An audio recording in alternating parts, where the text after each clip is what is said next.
बिनविरोध बसवलं पाहिजे ही आपली आजपर्यंत महाराष्ट्राची एक रीतरिवाज आणि प्रथा राहिलेली आहे.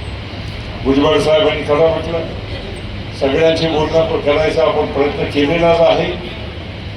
कालही मी खडगे साहेब की आमच्या वहिनी साहेबांची ही निवडणूक ही बिनविरोध झाली पाहिजे, ही आपल्या महाराष्ट्राची एक परंपरा आहे, प्रथा आहे. अशा म्हणजे एक मोठा नेतृत्व आपल्यामधून असा आकस्मिक निघून गेल्यानंतर आपल्याला त्यांना खरी श्रद्धांजली जर व्हायची असेल तर बिनविरोध बसवलं पाहिजे ही आपली आजपर्यंत महाराष्ट्राची एक रीतरिवाज आणि प्रथा राहिलेली आहे. भुजबळ साहेबांनी खरं म्हटलं, सगळ्यांशी बोलणं करायचा आपण प्रयत्न केलेलाच आहे.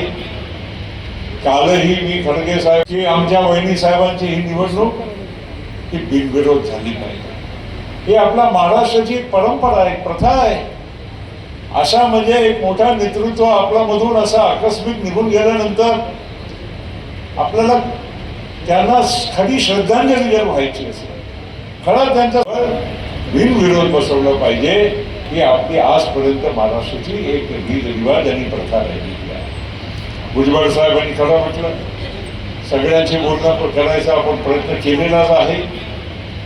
कालही मी खडगे साहेब की आमच्या वहिनी साहेबांची ही निवडणूक ही बिनविरोध झाली पाहिजे, ही आपल्या महाराष्ट्राची एक परंपरा आहे, प्रथा आहे. अशा म्हणजे एक मोठा नेतृत्व आपल्यामधून असा आकस्मिक निघून गेल्यानंतर आपल्याला त्यांना खरी श्रद्धांजली जर व्हायची असेल खरं त्यांचा बिनविरोध बसवलं पाहिजे ही आपली आजपर्यंत महाराष्ट्राची एक रीतरिवाज आणि प्रथा राहिलेली आहे. भुजबळ साहेबांनी खरं म्हटलं, सगळ्यांशी बोलणं करायचा आपण प्रयत्न केलेलाच आहे. कालही मी खडगे साहेब की आमच्या वहिनी साहेबांची ही निवडणूक ही बिनविरोध झाली पाहिजे, ही आपल्या महाराष्ट्राची एक परंपरा आहे, प्रथा आहे. अशा म्हणजे एक मोठा नेतृत्व आपल्यामधून असा आकस्मिक निघून गेल्यानंतर आपल्याला त्यांना खरी श्रद्धांजली जर व्हायची असेल खरं त्यांचा बिनविरोध बसवलं पाहिजे ही आपली आजपर्यंत महाराष्ट्राची एक रीतरिवाज आणि प्रथा राहिलेली आहे. भुजबळ साहेबांनी खरं म्हटलं, सगळ्यांशी बोलणं करायचा आपण प्रयत्न केलेलाच आहे.